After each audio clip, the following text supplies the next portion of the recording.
Well, my first initial reaction was sad. I knew that this probably meant a lot of things were gonna get canceled. It just felt surreal. Like I couldn't believe it was happening. I thought it started off as a joke, but eventually it just progressively got worse and worse. It's hard. It's really hard. So, yeah. It's making a big impact on our lives.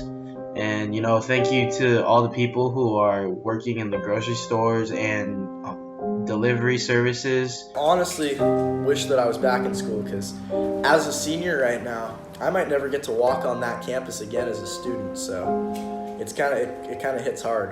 People are losing their jobs, they're not earning income, and they don't have a way where they can earn income. So I remember thinking like that's crazy, that would never happen to us, but here we are.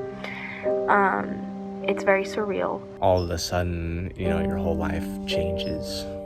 I'm pretty scared, I'd say. More like worried about what it will do for my future. School's never really been canceled like this, and it's kind of sad that this virus is killing so many people. Never in my lifetime did I think that a country that I live in, one of the greatest world powers, would be completely quarantined. I don't want to sound selfish, but it really sucks that a lot of things that I was looking forward to are canceled. However, the one thing I'm grateful for is that my family and I are safe and sound in our home, healthy. I'm sick of being inside. I miss my friends. I miss work, and I hate to admit it, but I even miss school a little. All of us are begging to go back to school.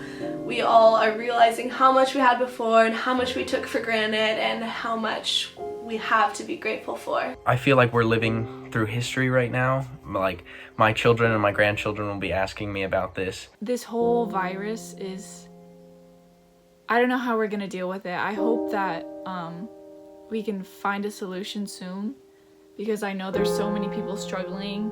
What's really bothering me is that if people had just stayed home within the first couple of weeks, we might not have had this huge problem, and it might not have grown so quickly. This is really going to be a watershed moment for the world. In a lot of ways, the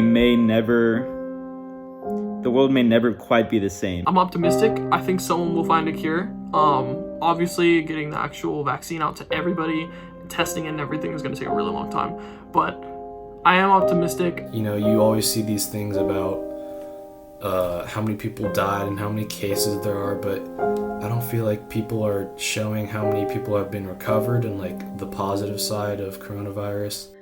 After all, in the words of High School Musical, we are all in this together, because this is everyone's battle, not just one person's. I think our daily lives have kind of given us perspective on what's really important and what we need to value more in our society.